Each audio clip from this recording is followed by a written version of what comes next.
सबसे प्यारी है, माँ तू जग में न्यारी है।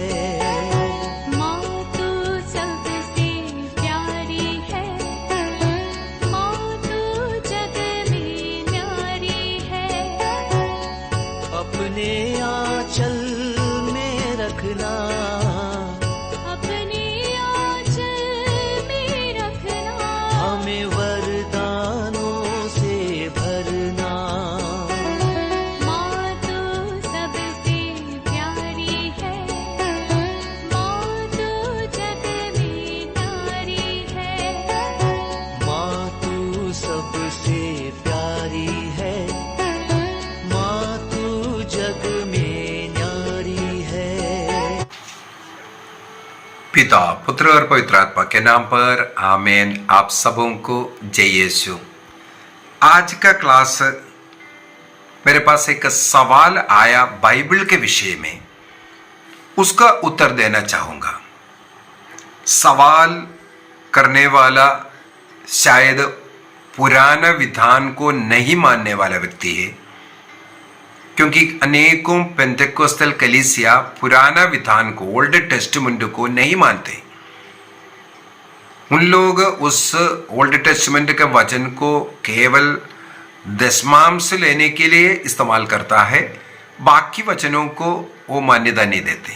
मैंने एक क्लास में इसे पूर्व में भी बोला था, ऐसे एक प्रोटेस्टेंट पास्टर एक बाइबल बनाया था, एक पाषंडता है वो, ओल्ड टेस्टमेंट को अलग किया, इवन ईसा मसीह ने जो वचन को कोट किया उसको भी अलग किया।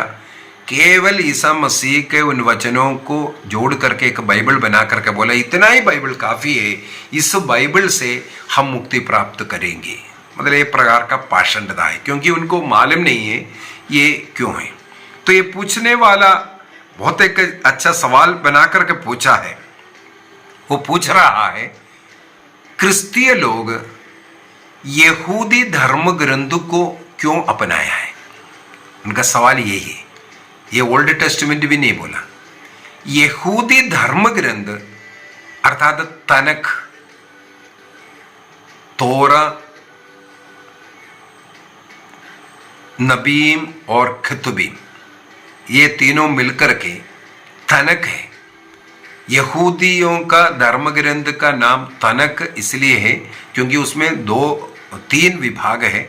सबसे पहला 5 जो ग्रंथों का है वो उसे तोरा कहते हैं। तोरा पंच ग्रंथी, मूसा का ग्रंथ, ये सब जो बोलने वाला जो पहला 5 ग्रंथ। एक्चुअली यहूदी मुख्यतः यही तनख को ही तोरा को ही मानते हैं। बाइबल में जहां कहीं भी नियम में ये लिखा, नियम कर करके जो नया विधान में भी जो कोट किया हुआ है, एक्चुअली इस तोरा के विषय में। तोरा नियम ग्रंथी कहते हैं। तोरा बाइबल में जहां कहीं भी नियम का किताब ऐसे कर करके जो भी बोला है, चाहे संत पौलुस ईसा मसीह भी कोट किया है, वो तोरा के लिए ही बोला गया है। इसके बाद नबीम, नबियों का ग्रंथ, उस समय पर पूरा एक ग्रंथ बन करके था। आज हम लोग 12 नबियों को अलग किया, बड़े नबी बोल करके जो एजकीएल, यिर्मयाह सब अलग कर रहे हैं, लेकिन पहले ये सब नबियों का ग्रंथ एक था। इसके बाद खतुबीम में जो स्तोत्र ऐसे गीतों के ये सब किताब सब मिल करके ये जो है, तो ये कुल मिलाकर के किताबें 24 था, उसको तनख कहते हैं। तो सवाल है, ये तनख किताब को क्यों क्रिस्तीय लोग अपनाया? पुराने विधान में के रूप में हम लोग इस किताब को क्यों अपनाए? मैं इससे पूर्व में भी बाइबल का अनेकों क्लास ले चुका है। बाइबल में जो 73 किताब क्यों हैं, कब से हैं, ये सब बताया है। प्रोटेस्टेंट बाइबल में 66 क्यों हैं, कब से हैं, वो तो 16वीं 17वीं 18वीं सदी में आकर के धीरे धीरे उन्होंने जो किताबों को कम किया, पहले आखिरी में रखा, इसके बाद धीरे धीरे उसको हटा दिया गया। वो करीब जाकर के 18वीं सदी में आकर के, उससे पहले 73 किताबों का बाइबल ही होता था, 73 किताब पूरा था। और पुराने विधान के अंदर जो 46 किताब है, उसको जो अलेक्जेंड्रियन कैनन जो बना है, कैथोलिक चर्च ने नहीं बनाया है अलेक्जेंड्रियन कैनन, वो अलेक्जेंड्रिया में रहने वाले यहूदी लोगों ने बनाया उसको। वहां पर जब हिब्रू भाषा का बाइबल को ग्रीक भाषा में ट्रांसलेट किया, तब ट्रांसलेट करते वक्त ग्रीक भाषा में कुछ और किताबें था, वो 7 किताबों को भी उन लोगों ने रखा। तो इस प्रकार जो तनक 24 किताब को उन लोगों ने उस समय पर 46 किताब बनाया।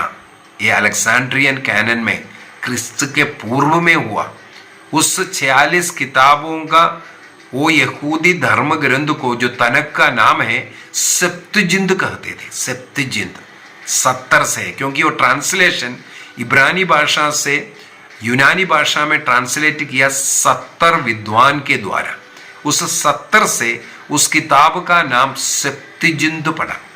इस सप्तजिंद तनक के अंदर, बाइबल भी मैंने नहीं बोलूंगा, सप्तजिंद वो जो तनक है उसके अंदर 46 किताबें थी।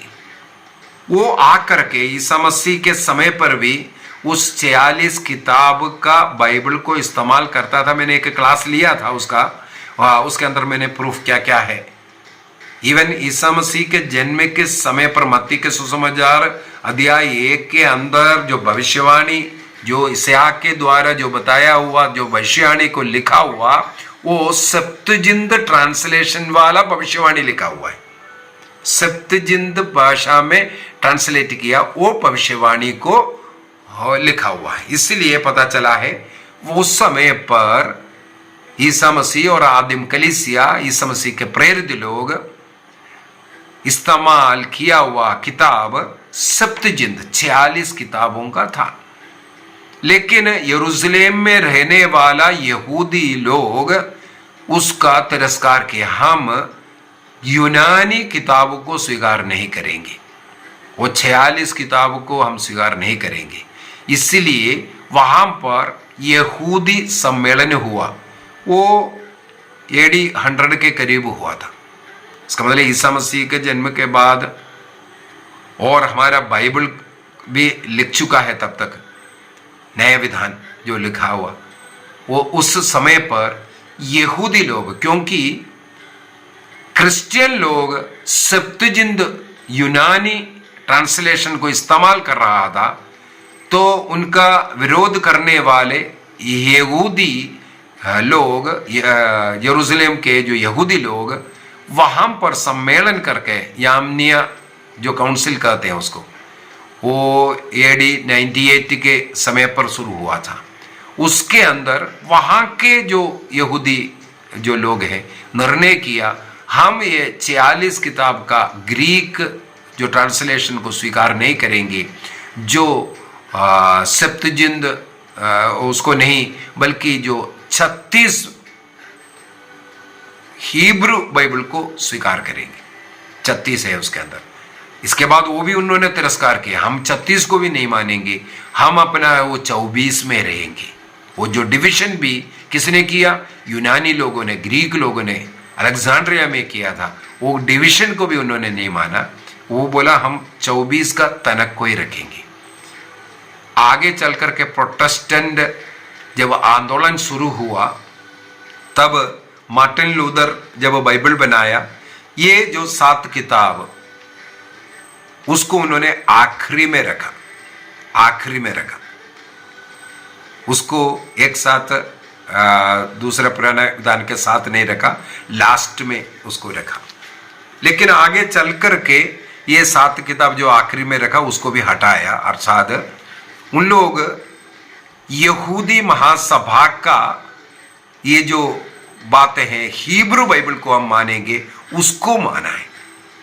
उसको मान करके जो क्रिश्चियन काउंसिल है उसको नहीं मान रहा है। जो ईसा मसीह ने जिसको इस्तेमाल किया हम उसको नहीं मानेंगे, हम यहूदियों के साथ चलेंगे, जिन्होंने ईसा मसीह को क्रूस पर मार डाला, उनका हम सुनेंगे, उनका काउंसिल हम सुनेंगे, ईसा मसीह को नहीं सुनेंगे।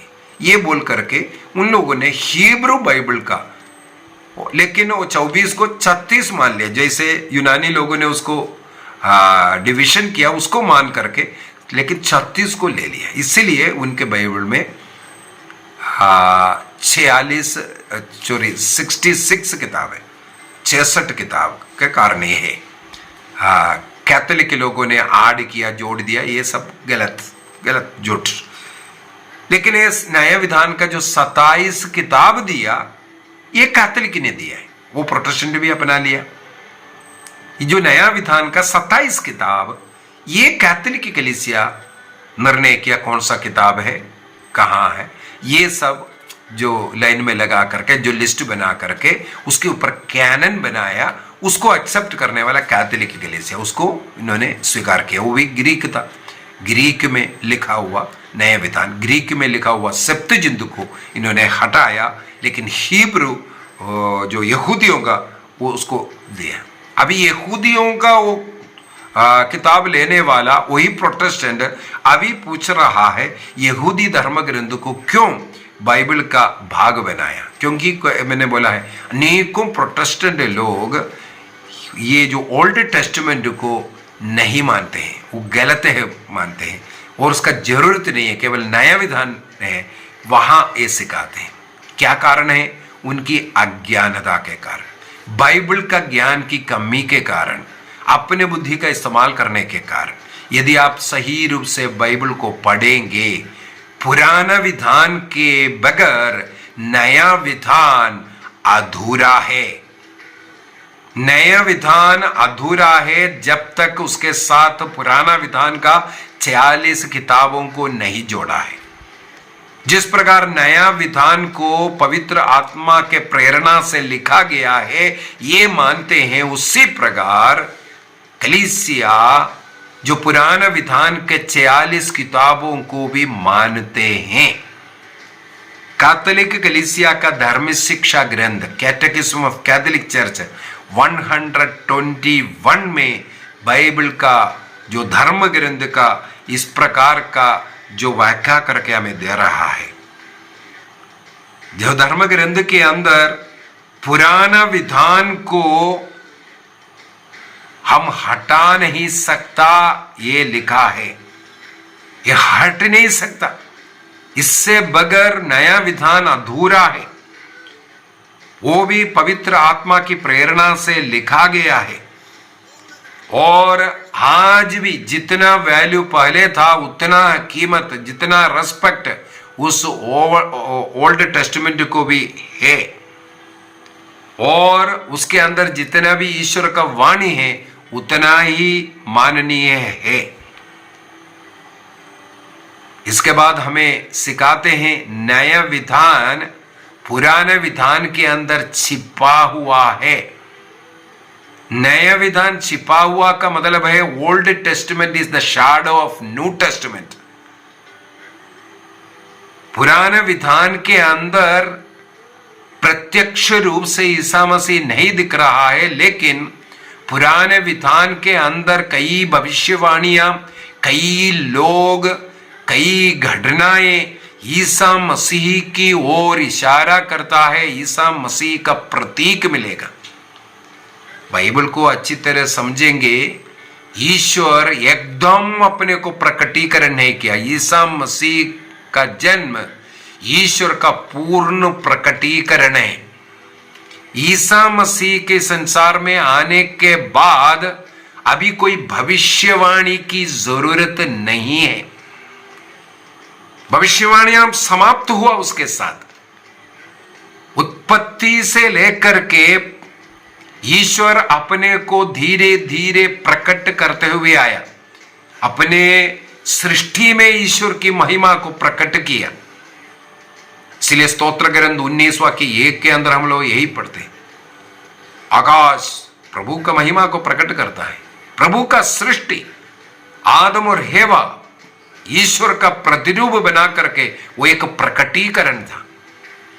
चाहे इसके बाद नूह की घटना हो या अब्राहम का बुलावा लीजिए, अब्राहम का बुलावा, वहां से प्रत्यक्ष रूप से ईश्वर का प्रकटीकरण हम लोगों को दिखता है। अब्राहम से प्रभु ने कहा तुम्हारे संतानों के द्वारा संसार भर के लोगों को आशीर्वाद देगा। कौन संतान? इसलिए ईसा मसीह के जन्मावली में अब्राहम का पुत्र के रूप में ईसा मसीह को प्रकट किया। इब्राहिम का पुत्र के रूप में क्या कारण है? इब्राहिम के पुत्र के द्वारा सारे संसार को आशीर्वाद पड़ना है।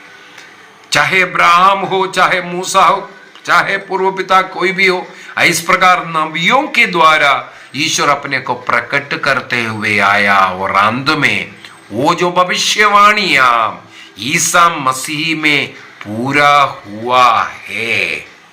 ईसा मसीह ने स्वयं मत्ती के सुसमाचार उसके अध्याय 5 वाक्य 17 के अंदर में थोड़ा सा पढ़ लेता हूं। मैथ्यू चैप्टर 5:17 में प्रभु ने कहा, ये न समझो कि मैं किसी संहिता अथवा नबियों के लेख को रद्द करने आया हूं, अर्थात ओल्ड टेस्टमेंट को मैं रद्द करने नहीं आया।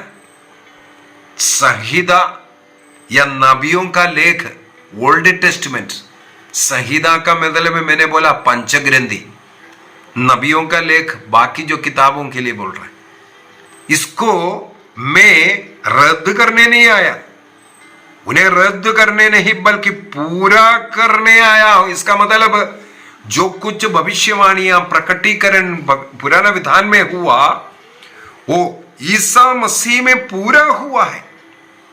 ईसा मसीह के रूपांतरण के समय पर, अभी अगस्त 6 तारीख को हम लोग रूपांतरण का पर्व मनाया था, वहां पर हम लोग देखा मूसा और एलिया को देखा।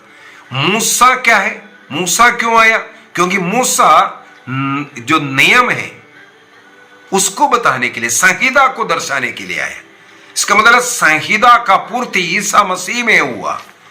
अभी एलिया है नबियों में श्रेष्ठ, इसका मतलब नबियों का लेख, और मूसा इसका मतलब संहिता और नबियों का लेख ईसा मसीह में पूरा हुआ। ये वहां पर हम लोग देखते हैं। और ईसा मसीह ने यही कहा है मत्ती का सुसमाचार 5:17 के अंदर।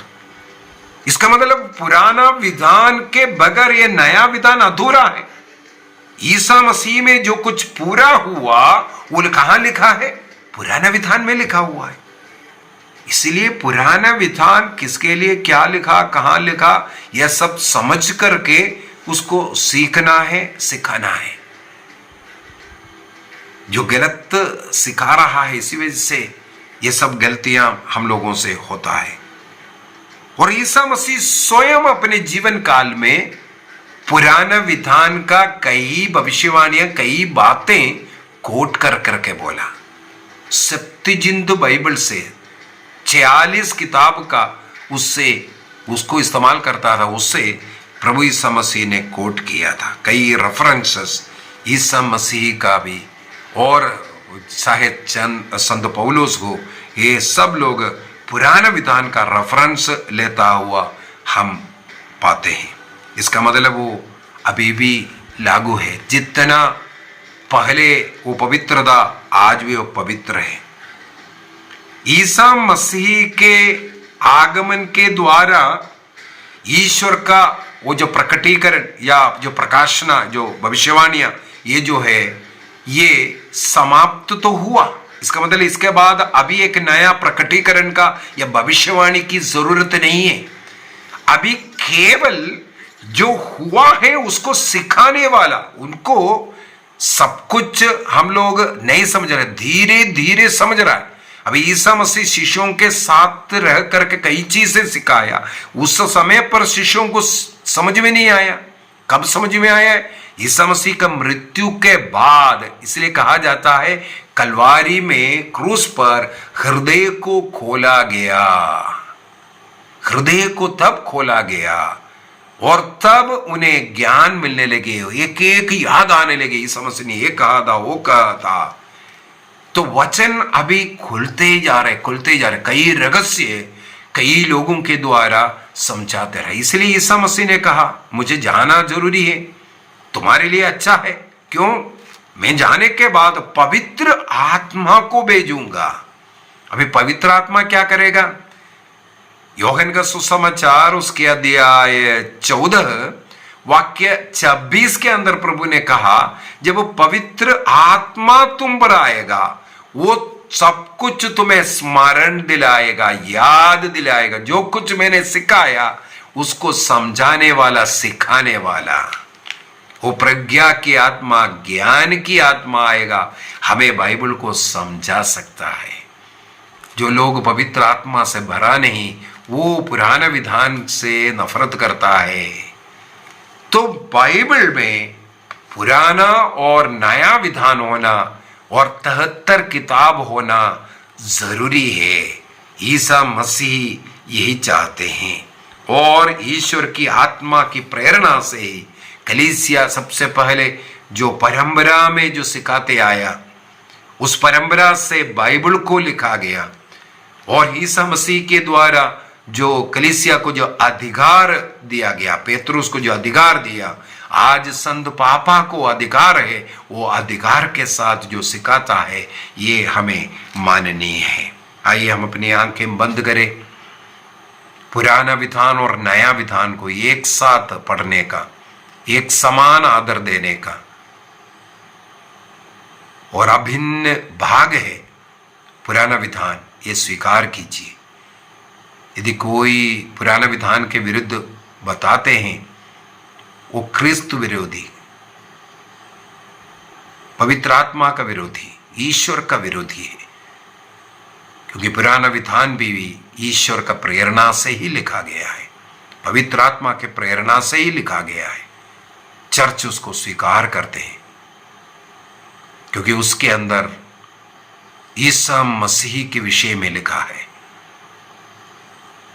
सारे भविष्यवाणियां, सारे प्रकटीकरण, ईश्वर का जो प्रकटीकरण उसके द्वारा हुआ है। और ये भी हमें सिखाता है, हम अभी यहूदी धर्म वो कंटिन्यूएशन है क्रिश्चियनिटी। यहूदी घर में यहूदी बनकर के रहने वाला ईसा मसीह को हम फॉलो कर रहा है, इसका मतलब यहूदी जो धर्म है उसका कंटिन्यूएशन क्रिश्चियनिटी आया है। इसलिए वो दोनों भाग, पुराना विधान, नया विधान, हमारे लिए स्वीकार्य है। प्रभु को धन्यवाद दीजिए, हमारे बीच में रहने वाले प्रभु को धन्यवाद दीजिए।